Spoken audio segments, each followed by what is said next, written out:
Fala, meus queridos! Estamos aqui no Espaço Desenvolver, que é o nosso consultório. A gente fica trocando ideias lá, fica pensando, e chegou a hora de compartilhar um pouco com vocês todo esse conteúdo, numa tentativa de aproximar a psicologia para o dia a dia.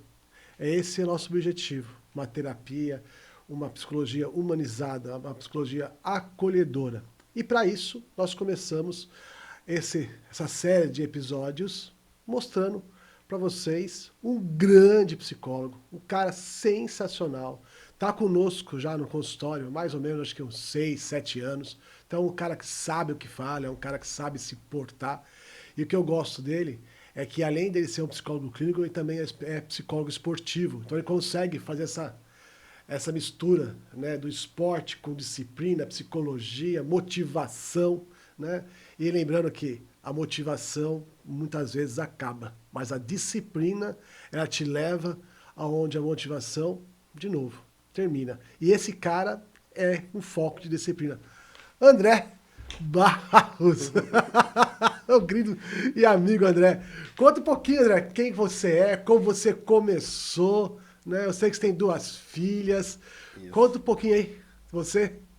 Prazer, Fabriano. Um prazer estar aqui com você. Acho que mais um desafio aí juntos É nessa verdade.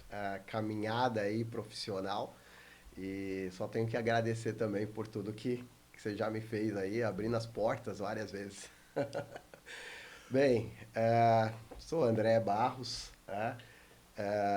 estou aí trabalhando na área da psicologia já há 9 anos e meio, e junto aí com o Fabiano no Espaço Desenvolver.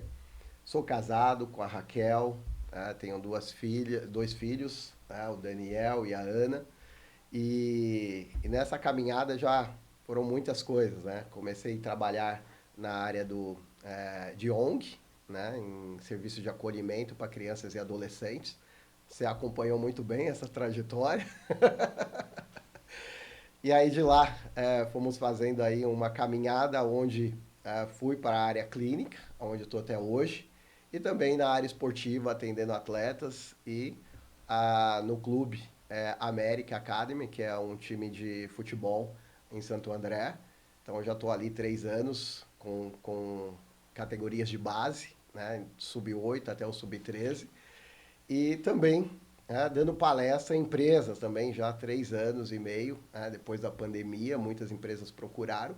Estou aí nas empresas também dando palestra. Então, caminhada profissional é exatamente essa. Eu falei pra vocês, né? O André, ele é um cara fora de série. André, a gente sabe que todo começo é difícil, né? Sim. E qual foi a sua maior dificuldade? Quando você entrou na faculdade, beleza, eu vou fazer psicologia, ok. E aí? Você se viu estagiário, já um pouco mais velho, estagiário, como é que foi, cara? Como é que foi essa. Como é que a gente sai, né, da carreira que nós estamos, entra na Sim. faculdade, volta a ser estagiário e vira profissional? Qual é o grande desafio que você teve, cara? Foi uma mudança muito grande, né? Porque eu trabalhava já na área de eventos, na área de filmagem, de casamento, formatura. E aí me deparei em entrar na faculdade, e aí dentro da faculdade vem exatamente esse desafio. Como lidar com esse processo de mudança? Porque até então estava confortável dentro da faculdade, trabalhando, fazendo as filmagens, né? Mas e depois, exatamente, opa, e agora? Eu acho que o maior desafio do estudante é o que fazer depois que sair. Então, a gente não tem uma bagagem prática, a gente encontra algumas teorias, vai ali, escolhe a teoria que mais se identifica e a gente tenta caminhar nessa jornada profissional. Mas eu acho que o maior desafio do profissional quando termina a faculdade é essa, né? Para onde vai, o que E fazer, né? você falou uma coisa bem legal, né, cara? Você falou que estava na zona de conforto, trabalhando ali, né? Você acha que a zona de conforto realmente ela é confortável ou a gente se acostuma a sentir aquela dor mesmo estando na zona de conforto? E já entra exatamente naquilo que eu gosto de falar sobre o comportamento humano. Então é uma das coisas que eu gosto de trabalhar muito. E é exatamente, a gente é uma coisa que a gente entra e se acostuma. Porque vai ficando confortável, vai ficando bom, tranquilo, é legal. Mas se a gente não colocar desafios na vida, a gente vai ficar ali parado e vai virar um hábito de ficar parado e confortável naquilo que faz. Então, acho que é sempre importante colocar desafios. Né? Cara, você falou uma coisa importante também, né? Você falou ficar parado, né? A gente aprende que toda cura vem pelo movimento, Sim, né? Então, como que você associou você na zona de conforto, você tendo que se movimentar, e você foi fazer o seu primeiro atendimento? O que você acha que foi necessário para você realizar esse primeiro atendimento seu? autoconhecimento. É uma coisa que eu falo muito para vocês, né? Isso aqui não foi combinado, a gente está, na verdade, fazendo um treinamento aqui de bater papo, se acostumando com esse modelo novo de conversa. Então tá tudo muito natural. E é uma coisa que eu falo muito, cara. A gente só consegue ajudar alguém quando a gente ajuda a nós primeiro. Sim, E isso é o autoconhecimento.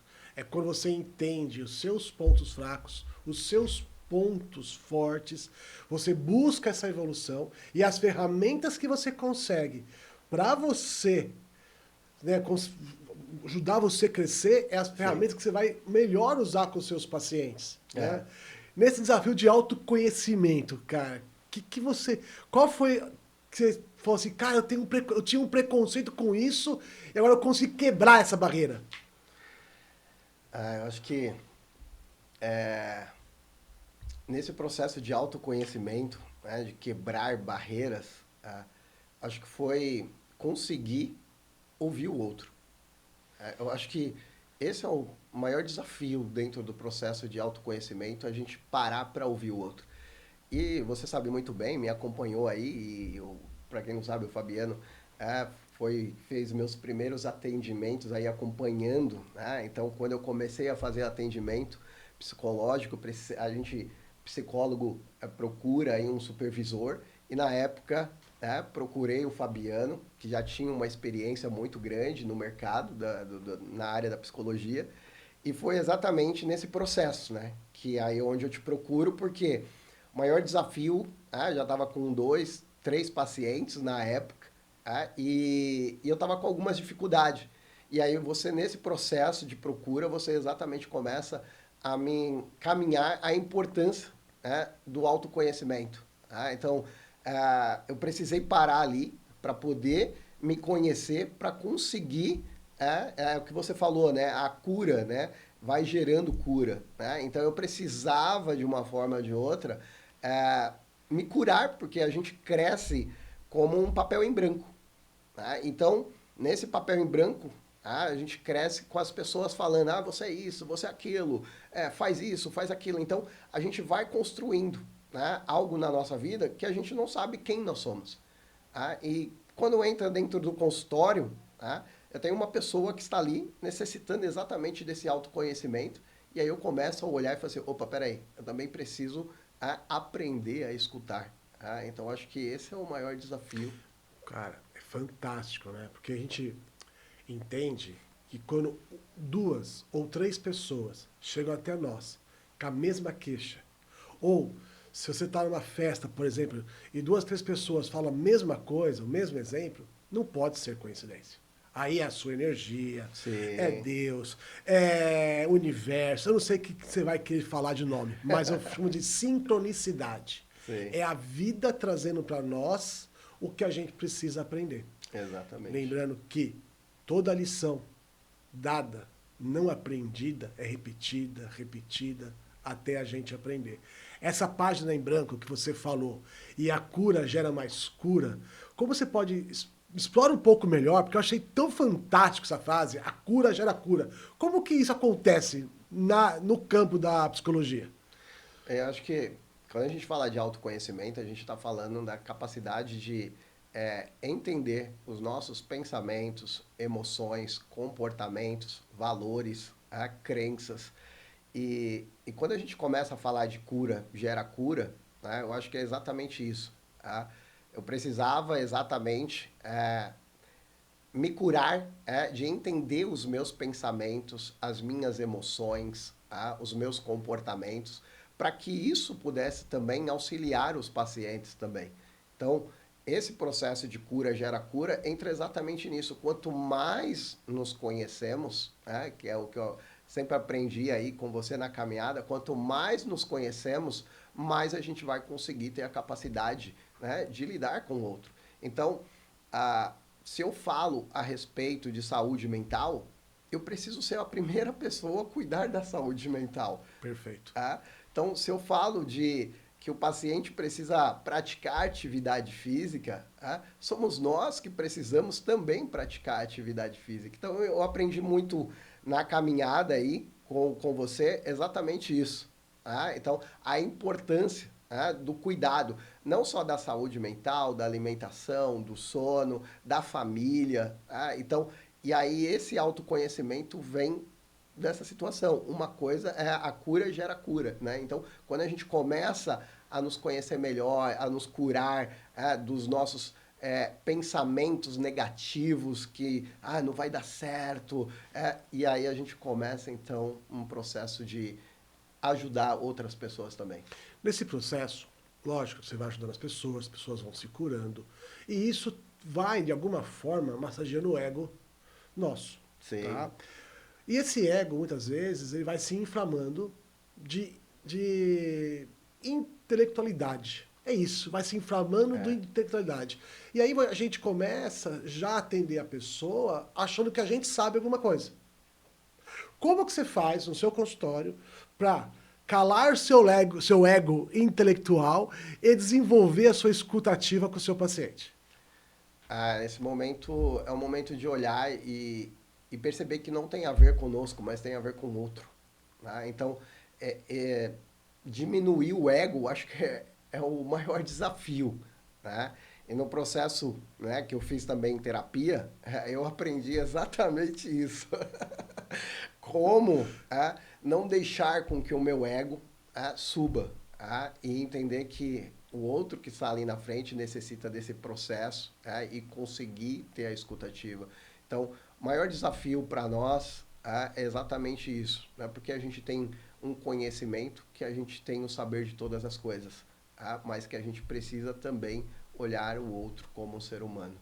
Isso é legal, porque até porque quem é o maior especialista na dor que sente é a própria pessoa que está sentindo a própria dor. Então, muitas vezes, a gente pode até ter empatia de entender a dor do outro, mas quem é especialista na dor é a pessoa. Então, Sim. como você disse, a escuta ativa, ela vai fazendo a gente compreender, lembrando que se entender fosse suficiente, o médico não fumaria. Né? O Sim. médico entende que faz mal para ele, mas não compreendeu que faz mal. Então, a gente tem que entender o paciente, tem que compreender a pessoa, né? E para isso é a escuta ativa. E a escuta ativa não serve só para a nossa área, né? Serve para todas as áreas. Tudo. No relacionamento com as pessoas, né?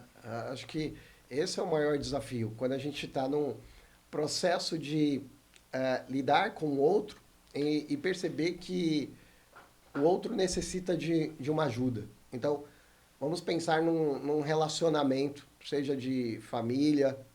Se eu não parar para ouvir meu filho, se eu não parar para ouvir minha esposa, eu não vou conseguir lidar também com esse processo de autoconhecimento, com esse processo de cura. Então, entra exatamente nisso, né? Nas relações familiares, do trabalho.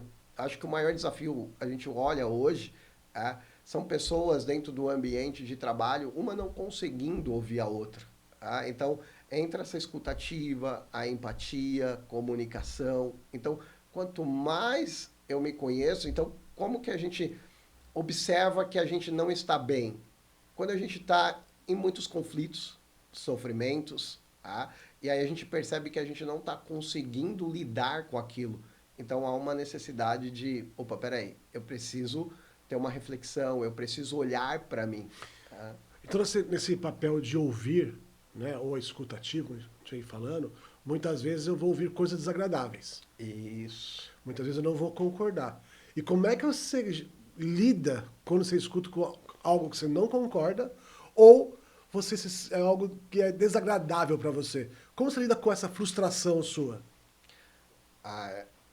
Não é fácil, né? Porque quando a gente lida tá? Com autoconhecimento, a gente está falando com um desconforto que é natural.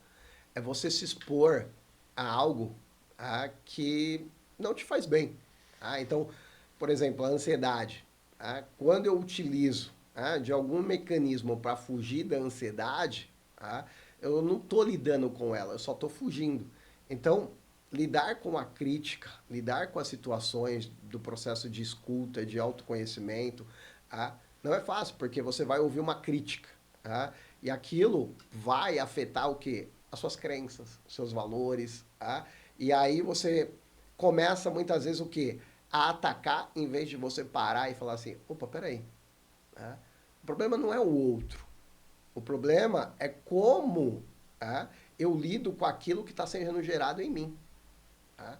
Porque o outro vai falar, mas é como que eu lido com isso que eu estou recebendo. A gente também está vendo hoje nas redes sociais, né, as pessoas buscando conteúdo que reforça aquilo que elas acreditam. Isso. Que a gente chama de viés de confirmação. Perfeito. Então ela vai se enchendo desse conteúdo, onde sempre eu estou certo, eu estou errado. E nessa busca do autoconhecimento que você vem apontando hoje na nossa conversa, qual é a dica que você dá para as pessoas que têm que lidar com esses sentimentos desconfortáveis que elas têm? E principalmente, como que a gente prepara as pessoas para ter conversas difíceis? Acho que preparar as pessoas para ter conversas difíceis é treino. Tá? Treino?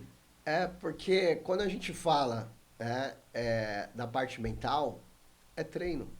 A gente não cresce sabendo lidar com isso. Então a gente precisa treinar. Né? É o que na psicologia a gente chama de psicoeducação. Né? Então eu preciso, no consultório a gente educa muito os pacientes. Acho que o primeiro passo ali no processo de terapia é a psicoeducação. É fazer com que a gente enxergue como a gente está funcionando. E não é difícil, né? Não é fácil, porque eu lembro que quando a gente fazia terapia, né? Você apontava algumas coisas, e a gente olhar e falar assim, nossa, eu preciso mudar isso? É isso mesmo que eu preciso fazer? Então, isso leva assim, um tempo também. Eu acho que todo o processo de conhecimento leva-se um tempo, é um processo, né, de aprendizado, e aí a gente vai refletindo, a gente vai tentando mudar, porque é difícil ouvir crítica, é difícil olhar e falar assim, opa, peraí, né, deixa eu mudar isso daqui. Vou dar para você um exemplo hoje no consultório, né? Atendi um rapaz hoje que ele fica assistindo Trapalhões. É um programa de televisão dos anos 80, 90, que naquela época tinha muito bullying, mas era normal para aquele momento histórico que a gente vivia. Uhum. E esse cara, ele continua assistindo esse tipo de coisa. E na empresa, ele já perdeu o terceiro emprego dele. Porque ele conta essas piadinhas, né? Que a gente brinca de piadinha de quinta série, ele tem um humor ácido. Uhum. E hoje eu tive que falar para ele, né? Eu falei, cara, não dá. Nós estamos em 2025. O mundo de 2019 é totalmente diferente do mundo de 2025. Então você precisa abrir a cabeça e entender que o que era engraçado em 2019, e repara, estamos falando do quê? 6 anos. O que era engraçado há 6 anos atrás é completamente desconfortável hoje. Aí eu tive que falar, você se comportando dessa forma, você fica chato perante as pessoas. E as pessoas vão se afastar de você. Só que não dá para você criar um personagem na rua para ser aceito e em casa você continuar sendo o que você é. A mudança tem que ser de dentro para fora. O que você pode tirar desse exemplo? O que você falaria no meu lugar com esse exemplo? Né? Porque como foi agora há pouco, isso está na minha cabeça fresquinho, né? Qual que é a intervenção que você faria nesse caso?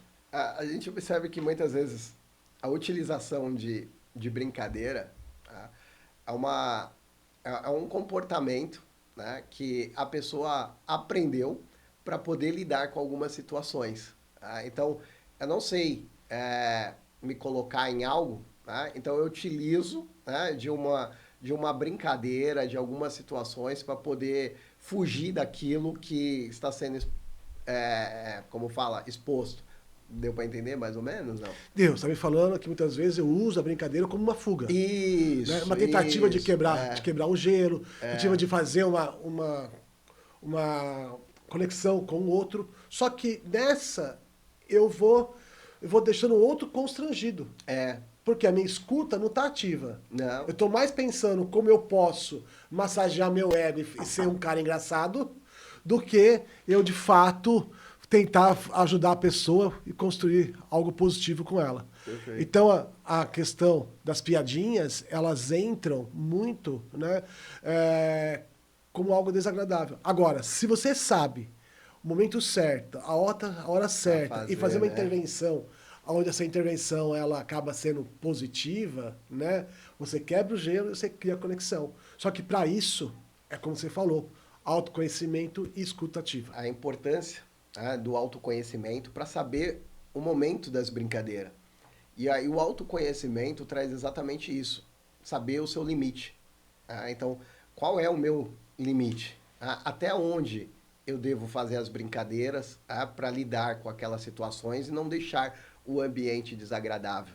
Eu acho que o que você traz dessa pessoa, a importância, eu acho que eu trabalharia exatamente isso.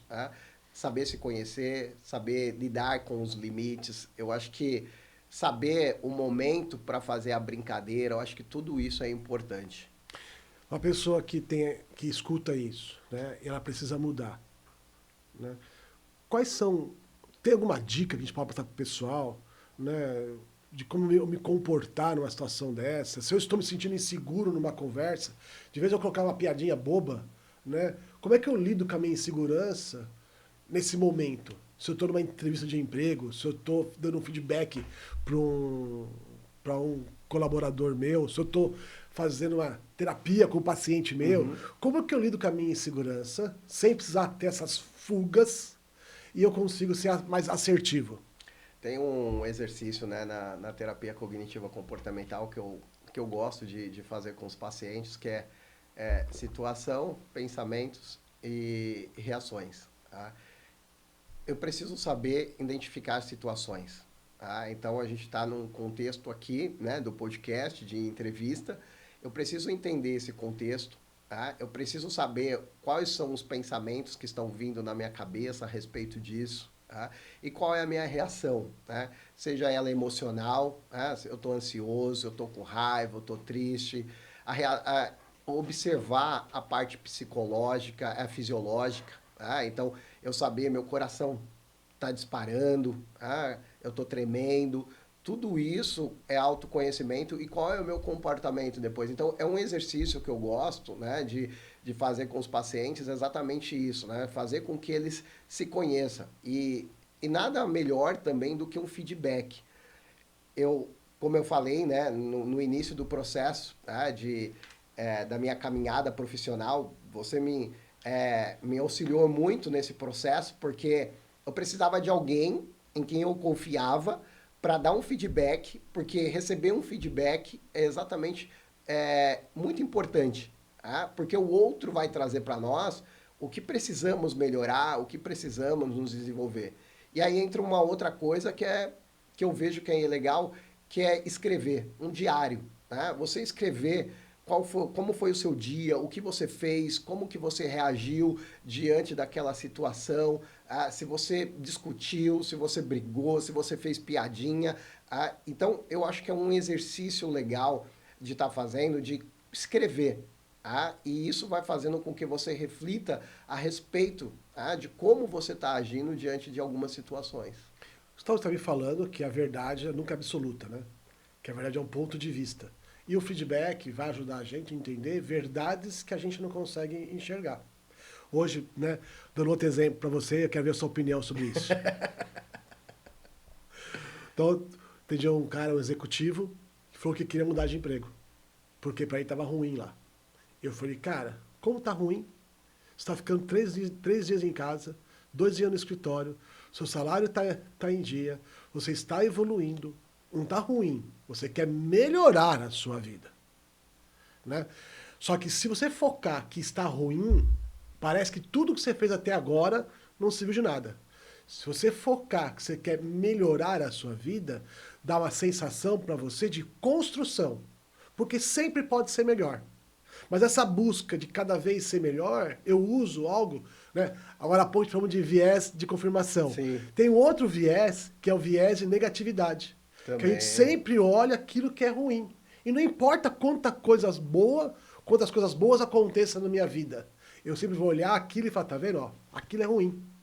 Então, eu tentei ressignificar com essa pessoa. De vez em enxergar que tá tudo ruim, não, que ele está no processo de melhorar. Toca a bola, né? Que eu tô curioso para saber que você vai falar disso agora. Acho que a ressignificação acho que é extremamente importante, né? É o que você falou, né? Eu gosto de um exemplo, eu costumo pegar com os pacientes uma caneta, mas vamos pegar aqui essa garrafa, né? E eu sempre falo o seguinte, né? Eu falo para o paciente, o que, que você está enxergando aqui? Tá? E aí o paciente começa a descrever o que ele está vendo, tá? E aí eu também estou vendo a mesma garrafa, mas de ângulos diferentes. É o que você falou de foco. Tá? Então, quando eu coloco o foco que só existe esse lado e não paro para olhar o outro, eu acabo fazendo as coisas somente de repetitivo. Então, fica aquele comportamento repetitivo. E aí a gente não consegue evoluir e desenvolver. E não consegue olhar para as coisas que também aconteceram de bom. Então, tem um livro que eu gosto, que eu estou lendo, né, que chama Cabeça de Campeão. E nesse livro fala exatamente, focado na parte esportiva, de atletas, a importância de não só olhar ali que, tem um campeonato, eu vou perder, eu vou perder, eu vou perder. Não, tem a possibilidade também da vitória. Então, por isso que eu falei, né, que a parte mental é um treino. Então, quanto mais nós treinamos, mais a gente vai conseguir mudar o nosso foco de visão. Então, essa reestruturação, ressignificar as coisas é extremamente importante nesse caso, né, desse empresário, porque só foca na parte negativa, mas tem a parte positiva, as coisas boas que aconteceram também. Então, estar 3 dias em casa também é extremamente importante. E aí, estamos falando assim, né, cara? O ser humano é um interno ingrato. Né? E aí, então, nós estamos falando de autoconhecimento, viés de confirmação, viés de negatividade. Né? Como que a gente pode pôr tudo isso agora na mesma cesta e a gente conseguir fechar um raciocínio? Né? Como que eu saio da minha zona de conforto para poder ser uma versão melhor minha? Sendo que eu carrego da minha vida esses viés de negatividade, sendo que a minha infância muitas vezes não foi a infância que eu gostaria. Como é essa transformação? Né? Como eu lido com esse desconforto? Como que é aceitar que existem mais verdades além da minha própria verdade? Eu acho que nesse processo eu focaria muito na parte de valores, né? do autoconhecimento. Então, sair da zona de conforto é você saber quem você é. Porque a gente cresce exatamente, como eu falei, como se fosse um papel em branco, as pessoas falando quem nós somos e tudo mais. E tem muitos valores ali, e principalmente as pessoas não sabem o que elas realmente é. Muitas falam assim, eu sou burra, eu não consigo lidar com isso. Eu nunca vou conseguir dar certo na carreira profissional. E aí, muitas vezes a pessoa entra exatamente na zona de conforto porque ela acredita que aquilo é para ela, pronto, Mesmo que tá ruim, mesmo que tá doendo, ela fica na zona de conforto? Infelizmente, Fabiana, a gente percebe que é a mesma coisa você se machucar, né? Você entra uma farpa, aquela farpa fica ali. Se você não tirar, vai ficando sentindo aquela dorzinha ali, mas aquela dorzinha da farpa muitas vezes não incomoda. Então, muitas vezes a gente deixa. E aí, a gente nem percebe mais que está doendo. Quantas pessoas, né, a gente percebe que tem algumas dores, sejam físicas, sejam emocionais, que ficam há anos, porque acabam se acostumando com isso. Então, lidar com o autoconhecimento, eu acho que é uma das coisas que eu aprendi ao longo da minha jornada, de você conseguir sair da zona de conforto. Não é fácil, mas a importância de você colocar isso em prática. Então, quanto mais você colocar em prática, mais você vai conseguir sair dessa zona de conforto, lidar com o processo de cura, porque o aceitar é difícil. Colocar em prática, você fala que é por movimento, né? Movimento, ação, né? A gente não sabe, né? Onde tudo isso que nós estamos fazendo aqui vai chegar. Se vai assistir, uma pessoa vai ver, duas ou três, a gente não sabe, ou a gente não sabe. Exatamente. Mas nós estamos por um movimento. É. Né? Porque quando a gente faz o bem, olha que interessante, quem faz o bem leva a fama. Mas nem sempre a fama é garantida por pessoas que fazem o bem. Quando você tem a fama, você leva o lucro. Mas nem todo famoso tem lucro. Quando você tem lucro, gera conflitos. Mas nem todo mundo que lida com conflitos no seu dia a dia tem lucro ou é famoso. Mas quem consegue ter lucros faz o bem. Porque o bem gera fama. Então, a base de tudo é fazer o bem. Só que você vê, tem movimento. Você faz o bem para ter fama, da fama você tem lucro, do lucro você tem conflito, do conflito você faz o bem. Exatamente. É o movimento, é a ação. Eu aprendi também que muitas vezes a gente nem sabe onde a gente quer chegar. Mas a gente continua seguindo em frente. Porque uma hora a vida nos encontra. Legal. Então, quando a gente tem esse propósito, eu acho que é isso que é o mais importante. Você tem um propósito. O nosso, o meu e seu, né? E daqui a pouco eu vou estar falando com mais pessoas da clínica do nosso consultório, né? É o propósito da vida. Né? Quem tem propósito acaba fazendo dinheiro apenas ser um meio, porque é a transformação. Só que muitas vezes a gente se machuca nesse processo, porque nem sempre é fácil ouvir que nós estamos errados ou que precisamos mudar. Só que são as críticas positivas que fazem a gente sair do lugar. Os puxa-sacos, eles vão a cada vez mais nos enterrando. Por isso que eu tenho que ter a minha escuta ativa.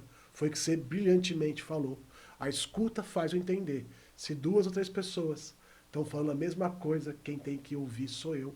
É a minha energia atraindo aquele tipo de coisa para mim. Né? André, como você descobriu o seu propósito na psicologia? Quando você falou, cara, eu sou psicólogo. Eu acho que levou-se um tempo, acho que para isso.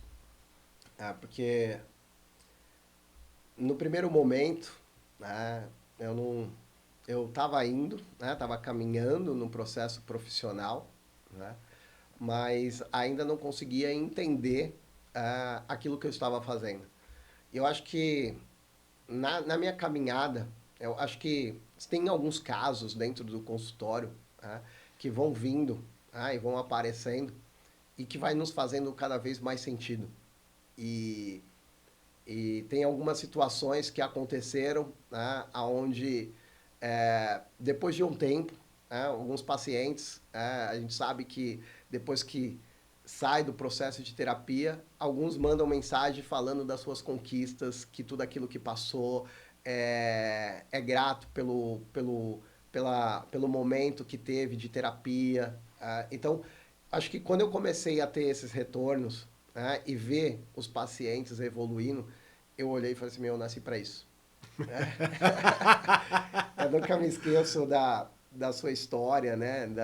Da paciente lá com dedinhos lá da sua amiga de faculdade, na ecoterapia, né? De movimento. Acho que esse é um exemplo para mim que quando ouvi a sua palestra na faculdade, quando estava me graduando, e aquilo mexeu já muito comigo. E aí depois eu fui tendo as minhas próprias experiências. Então, eu acho que isso foi trazendo a importância, né, de quando a gente começa a ver os pacientes evoluindo, a gente começa a olhar e falar assim, Nossa, você resgatou agora um exemplo tão bacana. Até que vou compartilhar com vocês aqui esse exemplo, né? Eu atendi um menino que tinha uma escoliose, né, dentro das coisas que ele tinha, e aí tinha uma sobrevida até 14 anos. E eu comecei a atender ele com 12, né, e acompanhei ele até o último dia. E faltando, né, ele estava já com 13 anos e meio, né, eu atendendo ele, e ele, né, conseguiu fazer esse movimento aqui, ó, né, de pinça, que ele era estado vegetativo, e eu sei que eu peguei, entrei no banheiro, cara, e fui brigar com Deus. fui brigar com Deus, falei, Deus, não é possível, tô 2 anos atendendo esse menino, né? Fazendo toda a parte de terapia, ajudando os fisioterapeutas, tinha uma equipe comigo trabalhando na época, e o menino só movimentou um dedo, né? Caraca, eu tô fazendo de errado. Nisso, né, veio um padre que trabalhava com a gente na época com uma cadeira elétrica, né? Motora, né? E com esse movimento de pinça, esse menino conseguiu pela primeira vez na vida andar sozinho. E para onde ele quisesse. E a gente levou ele no shopping e ele foi para onde ele quis, no tempo que ele quis no shopping. Aí eu voltei a falar com Deus, né? Desculpa. O que pra gente é simples, uma pessoa é uma vitória. Muito. E é isso que é o nosso propósito. Sim. Né? Transformar vidas. Mas a primeira vida que a gente transforma é a nossa. Total. Porque quanto mais a gente gera cura, meu grande amigo André, mais nós somos curados. Para terminar esse bate-papo, que é maravilhoso, nós vamos ter mais dias, mais encontros como esse. André, me conta um pouquinho como é que foi chegar aqui, qual que foi a sua expectativa da nossa conversa, como você estava se sentindo, como está se sentindo agora. Fala um pouquinho agora como André. Eu estava ansioso. Acho que é uma novidade estar aqui, né? Então, para nós aí, mas é uma novidade, estava realmente ansioso estar aqui na frente, conversando, então é uma experiência muito agradável, legal, e não vi a hora realmente de estar aqui, então passei a manhã inteira fazendo atendimento e consegui, entre os intervalos, exatamente... eu falei assim, opa, daqui a pouco tem que se preparar e tudo mais. Então eu vinha no carro refletindo. Foi um momento muito bacana. É exatamente falar sobre autoconhecimento, né? Então eu estava ali me conhecendo, sabendo como que eu estava. E para dizer, em muitos outros momentos, o meu maior desafio era fazer apresentações. Então... muitas vezes coisas novidades, né? Me tremia, coração batia. E quanto mais a gente conhece, a gente vai conseguindo lidar com essas ansiedades. Mas hoje é uma ansiedade gostosa, leve. Pessoal, olha o Instagram do André, tá? Vamos deixar aqui embaixo da tela aqui o meu Instagram, o Instagram do André. Dá uma olhada, acompanha. Tem um vídeo do André que viralizou. Quantas mil pessoas viram aquele vídeo lá do seu, André? 270 mil pessoas. Caraca, viralizou. É um vídeo muito legal, né? O André vai subir esse vídeo, né, daqui a pouco por stories dele, para vocês poderem também ver esse vídeo, que mostra assim, não vou contar spoilers, fica aí como presente para vocês, né? Esse cara fantástico, André. André, obrigado de coração. Eu que agradeço. Também foi minha primeira vez como facilitador, foi sensacional, né? Espero que a gente possa ter mais momentos como esse. E aguardem que vem muita gente boa por aí. Um beijo pra vocês, gente. Tchau, tchau. Obrigado.